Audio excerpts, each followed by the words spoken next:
घर वाले काफ़ी कोशिशें करते हैं कि हमारा पेशेंट कहीं रिहैब में जाने से बच जाए, और वो उसको कुछ ऑप्शंस दे रहे होते हैं नशा छोड़ने के हवाले से, जो कि टूने टोटके होते हैं या कुछ इलाज मुआवजा हो सकता है, आउटडोर हो सकता है। और वो कहते नहीं मुझे इलाज की ज़रूरत नहीं, इलाज की आपको ज़रूरत है, लड़ते हैं आगे से। मेरा ख्याल है एक चीज़ कॉन्फ्लिक्ट ऑफ इंटरेस्ट होती है। कभी पता है आपको कॉन्फ्लिक्ट ऑफ इंटरेस्ट? तो फैमिली को लगता है चूँकि हमारा कॉन्फ्लिक्ट ऑफ इंटरेस्ट है, कॉन्फ्लिक्ट ऑफ इंटरेस्ट का पता है?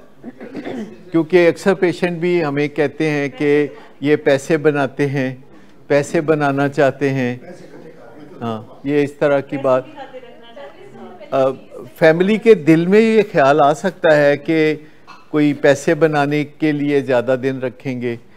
तो एक सवाल ये पैदा होता है कि जहां आप अपने आप को सौंप देते हैं तो बगैर सोचे समझे सौंप देते हैं, क्या कोई इन्वेस्टिगेशन नहीं करते? अभी कल परसों मैं किसी पेशेंट के फादर से मिल रहा था तो उन्होंने कहा कि मेरे कान में किसी ने कहा कि विलिंग वेस्ट चले जाओ, तो मैं आ गया। यानी कान में किसी ने आइडिया दिया। अब मुझे नहीं पता कि वो आइडिया इतना स्ट्रॉन्ग कैसे था, तो कान में किसी ने कहा तो मैं आ गया, क्या उसी दिन दाखिल करवा दिया। और लेकिन वो कह रहे थे कि आगे हुन मेरी मनो, यानी आगे वो कह रहे थे कि अब मेरी माने, यही कह रहे थे ना आपके क्लाइंट। तो इसका मतलब नहीं समझ आता कि एक तरफ तो किसी ने कान में कहा कि चुप करके विलिंग वेज चले जाओ, और वो शाम से पहले पहले विलिंग वेज आ गए, और चंद दिन के बाद उनको ये ख्याल आया कि हुन मैं इनू अपने नाल ला लांगा, बस हुन मैं इनू अपने नाल रखांगा 24 घंटे। बहुत कम लोग हैं जो छानबीन करते हैं, जबकि हम उनको कह रहे होते हैं, हम कह रहे होते हैं कि जल्दी ना करें, पहले 2-4 दफ़ा आए जाएं, कुछ खर्चा किए बगैर आए जाएं। हमारी एक लॉ फर्म भी है, पता नहीं आप में से किसी को शायद पता हो, मैं सिर्फ कुछ बात समझाने के लिए कह रहा हूँ। एक हमारी लॉ फर्म है, एक्चुअली वो भी in the process of making है, और उसका नाम है जॉय ऑफ जस्टिस, और जिसमें जो कि पूरे पाकिस्तान के अंदर किसी भी शहर में किसी को भी लॉयर की ज़रूरत हो तो वो फर्म मुहैया करेगी, और अगर किसी लॉयर को क्लाइंट चाहिए हो तो वो ये फर्म क्लाइंट भी मुहैया करेगी, और अगर किसी को अदालत से इंसाफ नहीं मिल रहा, तो किसी जज से ज़्यादती हो रही है उनके साथ, तो वो भी वो कवर करेगी। कोई पुलिस वाला तंग करेगा तो जॉय ऑफ जस्टिस उसकी भी हेल्प करेगी। तो इस तरह की लॉ फर्म है। उसका एक तरीक़ेकार है जिसे हम कहते हैं पे एज यू गो, यानी आमतौर पर आप किसी वकील के पास जाते हैं तो वो आपको कहता है कि जी ये आपका मुकदमा है, ये मैं लड़ूंगा, और सारी फीस जो कि स्टार्ट टू फिनिश है आप मुझे पहले दे दें। और उसके बाद गिले शिकवे पैदा होने शुरू हो जाते हैं, मुकदमा डिले हो जाता है, छुट्टियां होती हैं, हड़तालें होती हैं, और उसके बाद मुकदमा जीते या हारे वो फ़ी पहले दिन दी होती है, और शिकवे बहुत ज़्यादा बाद में हो जाते हैं। तो इस फर्म में हमने रखा हुआ है पे एज यू गो, कि जिस दिन जो काम आपने किया बतौर वकील के, आपके अकाउंट में पैसे ट्रांसफ़र हो जाएंगे वाया जॉय ऑफ जस्टिस, और जिस दिन आप अच्छी कारकर्दगी नहीं करेंगे उस दिन आप वकील नहीं रहेंगे, और उसके बाद लेना देना भी कोई नहीं होगा।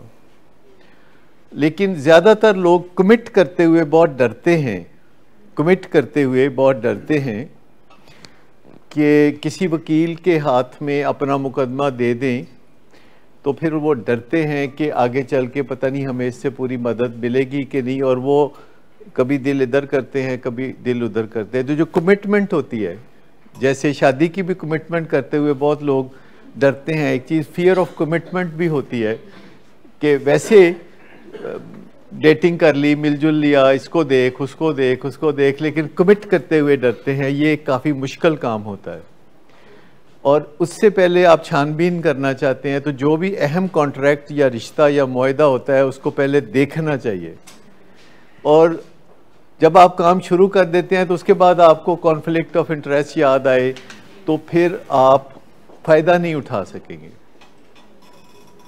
तो जब डॉक्टर को देखते हैं तो सबसे पहली बात जो देखनी होती है कि वो अपने पेशेंट के बेस्ट इंटरेस्ट में फ़ैसले करता है कि नहीं, पेशेंट के बेस्ट इंटरेस्ट में वो फ़ैसले करता है कि नहीं।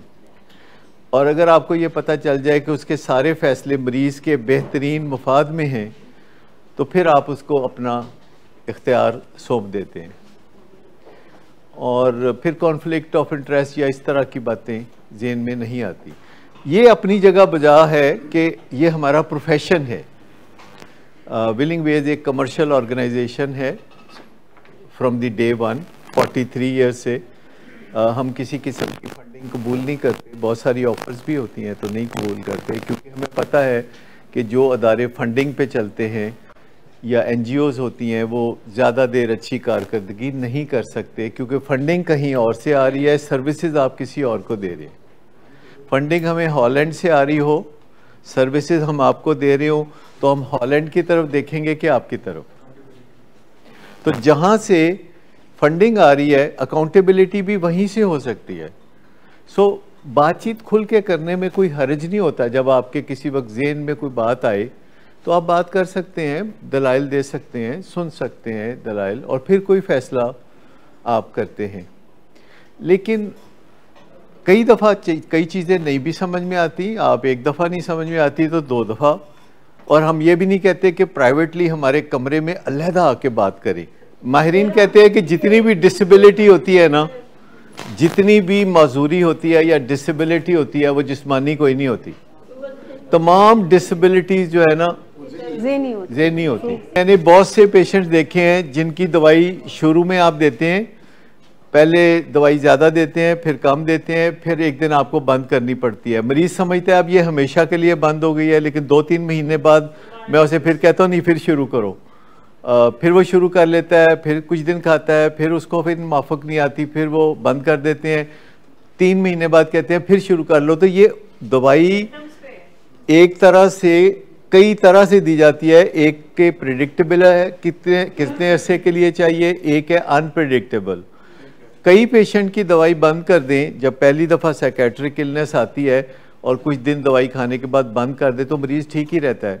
कई दफ़ा मरीज़ ठीक नहीं रहता, वो पहले से भी बुरे हाल में हो जाता है, दवाई दोबारा शुरू करनी पड़ती है। इसको हम कहते हैं hit and trial. Hit and trial का मतलब है आजमा के देखो, हिट एंड ट्रायल करके देखो, पता चल जाएगा।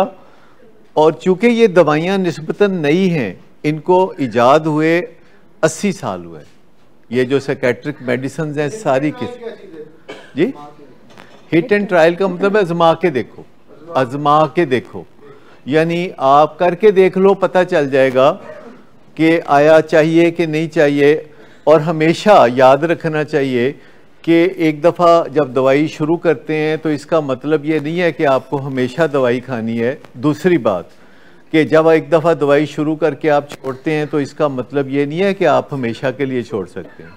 ये दोनों बातें याद रखें कि ना तो ये पक्का है कि सारी उम्र खानी पड़ेगी, ना ये पक्का है कि एक दफ़ा डॉक्टर दवाई छुड़ा देगा तो उसके बाद कभी नहीं खानी पड़ेगी। आप हमें या इलाज को जितना आला समझते हैं, हम उतने ज़बरदस्त डॉक्टर नहीं हैं। इलाज दुनिया में अभी इतना आला नहीं है।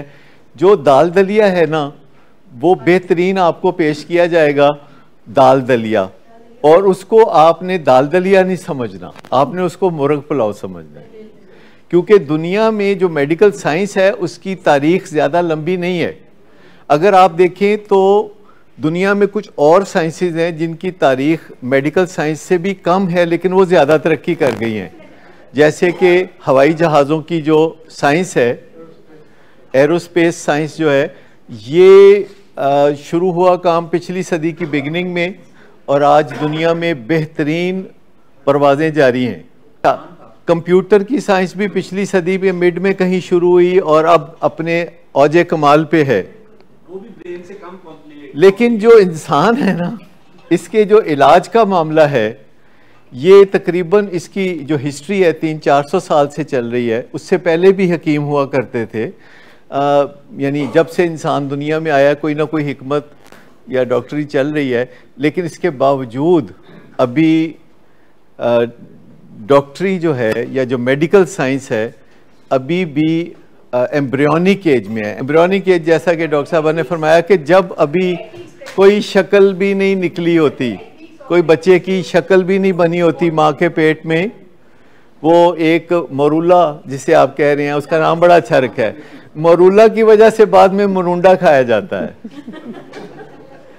मोरूला इंसान की वो इब्तदाई शक्ल है जिसमें कोई इंसान की शक्ल पहचानी नहीं जा सकती, तो उसे मोरूला कहते हैं। तो मेडिकल साइंस को अगर गौर से कोई पढ़ता है और रोज़ पढ़ता है, मैं तकरीबन 50 साल से, including my medical college days, 50 साल से रोज़ाना कभी कोई दिन नहीं गुजरा कि मैंने 4 घंटे से कम पढ़ा हो, आज तक कोई दिन नहीं। लेकिन इसके बावजूद मैं आपको बताऊं कि ये साइंस ही बड़ी इब्तदाई स्टेज पे है, बहुत ही इब्तदाई स्टेज पे है, पर पिछले 30-40 साल में यानी मेरे देखते देखते जो इलाज है नशे की बीमारी का और साइकेट्रिक इलनेसेस का, वो बहुत शानदार हो गया है कंपेयर्ड विद प्रीवियस। मैं बताऊं कि जो साइकोलॉजिकल इलनेसेस हैं उनका भी बहुत दारोमदार ब्रेन पर होता है, इसलिए किसी हद तक साइकोलॉजिकल इलनेसेस भी जिस्मानी बीमारियां होती हैं, लेकिन जो साइकेट्रिक इलनेसेस होती हैं वो बतौर ख़ास जिस्मानी बीमारियां होती हैं, जैसे बाइपोलर डिसऑर्डर, एडिक्शन, OCD, ये जिस्मानी बीमारियां हैं। और जब हम इलाज करते हैं तो इलाज जिस्म से शुरू होता है, यानी ब्रेन से शुरू होता है, और जब हम बातचीत करते हैं तो वो माइंड को हम अप्रोच कर रहे होते हैं, आपके मास्टर माइंड को, क्योंकि आप बादशाह हैं इस वजह से कि you have a master mind, इस वजह से आप बादशाह हैं कंपेयर्ड विद अदर एनिमल्स। ये जितने भी दूसरे जानदार हैं उनकी निस्बत आप अशरफुल मखलूक़ात क्यों हैं? वो इस वजह से हैं कि आपके पास इख्तियार है टू चेंज योर डेस्टिनी, आपके पास अपने अंजाम को बदलने का इख्तियार है, अंजाम को बदलने का। अमूमन आप समझते हैं कि डॉक्टर बहुत करने वाले होते हैं, अमूमन डॉक्टर भी ऐसे ही सोचते हैं कि वो बहुत करने वाले हैं, लेकिन हकीकत में ये दोनों का एक बीच का पर्दा है। हर रोज़ शाम को ख़ास तौर पर लोग डॉक्टरों के पास इलाज के लिए जाते हैं और लोग ये सोच के जाते हैं कि बहुत करने वाला डॉक्टर है, बड़ा ना सुनियादा, ये सोच के आप जाते हैं, और डॉक्टर वैसा ही चेहरा बना के आपके सामने बैठ जाता है जैसा कि वो बहुत करने वाला डॉक्टर है, और मरीज़ उसके सामने जब बैठ के तो बातें करता है तो कई बातें डॉक्टर को समझ में नहीं आती। पेशेंट कह रही है, खातून ने कह रही, डॉक्टर साहब इतने पता नहीं कड़िल्लां जियां पैंदियां। अच्छा, अब डॉक्टर को कोई, फिर पेशेंट पूछते कि क्यों पैंदियां हैं, तो डॉक्टर फिर उसकी एक, डॉक्टर साहब आप तो रोज़ इससे गुजरती होंगी। मैंने बताया कि मैंने 45 साल पहले जब एक्चुअली काम शुरू किया तो मैंने ये फ़ैसला किया कि अगर मुझे किसी बात का पता नहीं होगा तो मैं कह दूंगा मुझे नहीं पता, और मुझे बीच में डर भी था कि जब मैं ये कहना शुरू करूंगा कि मुझे नहीं पता तो कहेगा चंगा डॉक्टर है, तेनों पता ही नहीं। तो इत्तफाक से शुरू में मैं एक ऐसी जगह था जहाँ करीब में एक गाँव था, और गाँव से लोग जब आते थे इलाज के लिए तो उन्होंने आती ना सीधी नब्ज़ आगे कर देनी, तो नब्ज़ आगे करके तो चुप कर जाना। तो मैं कहा अच्छा दसो तुहानू की प्रॉब्लम है, कहते थे तुसी दसो ना, तुसी दस, हिस्ट्री देने की बजाय वो कहते तुसी दसो। इसी तरह साइकोलॉजिस्ट जब किसी महफिल में हो तो लोगों को पता चले कि ये साइकोलॉजिस्ट है, कहता है दसो मैं की सोच रहा। अच्छा, ये मिथ्स हैं, ये गलत फहमियां हैं। पर्सनालिटी के बारे में बताएं। मेरी पर्सनालिटी के बारे में दसो। तो पहले मैं आपको बताऊं कि जब आप ये कहते हैं ना कि मुझे नहीं पता, और फिर कभी आप कहते हैं कि मुझे पता है, तो आप काबिल एतबार हो जाते हैं। लेकिन जब आप हमेशा कहते हैं ना मैनू पता है, तो फिर आप काबिल एतबार नहीं होते, क्योंकि कभी कभी वो गलत साबित होता है। तो जब आप अपनी वल्नरेबिलिटी पे बात करते हैं, जैसे हमारा डायबिटीज़ का भी हॉस्पिटल है, तो 90% पेशेंट अब भी आते हैं तो उनके ज़हन में ये होता है कि यहाँ से हमारी डायबिटीज़ हमेशा के लिए ख़त्म हो जाएगी, और डॉक्टर उनको पहले दिन बताते हैं कि नहीं, ऐसा नहीं होगा, आप अपने मुस्तकिल इलाज में रहेंगे, रोज़ाना दवाई खाएंगे या टीका लगवाएंगे और वॉक करेंगे और परहेज़ करेंगे, तो आप दूसरे लोगों की तरह रोज़ नॉर्मल ज़िंदगी गुजारेंगे। 4 दिन आप गड़बड़ शुरू कर देंगे, टीका छोड़ देंगे, वर्जिश छोड़ देंगे, बदपरहेज़ी करेंगे, बिस्तर पे लेट जाएंगे। फिर कि जो डॉक्टर्स का सहर है, सहर समझते हैं डॉक्टर,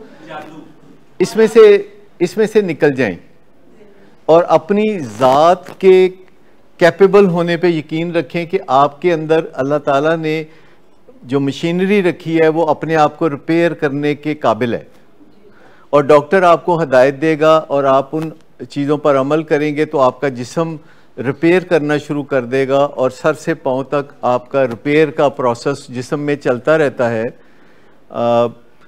और वो बड़ा ही खूबसूरत निज़ाम है। 2-3 दिन पहले मैंने बताया था कि मुझे चेहरे पे कुछ भाप पड़ गई थी, वो एक अंडा फटा था जो, तो उससे अगले दिन जो है सोजन पड़ गई, उससे अगले दिन नम हो गया, मुझे पता ना चले, यानी छूने से भी पता ना चले, और उससे अगले दिन उससे छिलके उतरने शुरू हो गए और मैं अपना काम भी करता रहा, किसी को अंदाज़ा भी नहीं हुआ, और वो कल सारे छिलके उतर गए तो वो फिर पहले से जैसा पहले था वैसे ही हो गया। लेकिन मैंने एक और चीज़ भी देखी है कि जब भी कभी शदीद दर्द वाला मामला हो, जैसे ये अंडा फटा था तो भाप से बड़ी दर्द हुई थी, तो मुझे नेक्स्ट 5 मिनट में ऐसे लगता है जैसे अंदर से ना कोई नारकोटिक का टीका लग गया है और दर्द बिल्कुल ख़त्म हो गई है, और बिल्कुल वो फीलिंग आती है जो नारकोटिक्स की फीलिंग है। और फिर नेक्स्ट डे थोड़ा सा डाउन होके मलाल वाली विड्रॉल शुरू हो जाता है। यानी बाकायदा इंसान के अंदर टीके भी मौजूद हैं जो कि ज़रूरत के मुताबिक उसको लग सकते हैं, और रिपेयर का मैकेनिज़्म। तो ज़्यादा भरोसा अपने अंदर, उससे ज़्यादा भरोसा जो है मेडिकल साइंस में, यानी स्पेकुलेशन में नहीं, अंदाज़ों में नहीं, मेडिकल साइंस में ज़्यादा भरोसा रखना। डॉक्टर के लिए सिर्फ एक चीज़ आपको चाहिए कि क्या वो आपका हमदर्द है, क्या वो आपके लिए दुआ कर सकता है, क्या वो दुआ करता है, क्या डॉक्टर ऑनेस्ट है कि नहीं, ये चीज़ें हैं, क्या वो आपके साथ बात करता है तो आपको अच्छा लगता है, बस इतनी सी बात है। एक डॉक्टर विलियम वाल्डाइम, एक दुनिया के बहुत बड़े डॉक्टर गुजरे हैं, डॉक्टर विलियम वाल्डाइम, उन्होंने कहा कि डॉक्टर का काम मरीज़ को खुश करना है और शिफा अल्लाह देता है। ये बात 400 साल पहले जब उसने कही थी तब भी सच थी, ये बात आज भी सच है, और ये बात आने वाले वक्तों में भी सच रहेगी। लेकिन मेडिकल साइंस के बारे में मेरा फेथ है कि ये बहुत तेज़ी से अब आगे बढ़ना शुरू हो गई है, और जो मेरी ख्वाहिश है कि अभी अल्लाह ताला और जीने की तौफीक दे, वो उसमें एक बड़ी वजह ये भी है कि मैं देखना चाहता हूँ कि मेडिकल साइंस आगे क्या अनफोल्ड करके लाती है जो कि देख सकें, क्योंकि जो जीने का मज़ा आज है वो 50-60 साल पहले हरगिज़ ना था। कि अस्पताल में रहना और घर में रहना बहुत फ़र्क है। अस्पताल में रहना कोई आसान नहीं, दुनिया का कोई बंदा, मुझे बंदे मिले हैं जो पहाड़ों पे चढ़ते हैं, सर्दी खाते हैं, जो बॉक्सिंग से मुक्के खाते हैं, लेकिन मुझे कोई बंदा नहीं ऐसा मिला जो कहता है मैनू हस्पताल रहने का शौक है। ऐसा बंदा मुझे कोई नहीं मिला। तो हस्पताल रहना यकीनन थोड़ा मुश्किल होगा।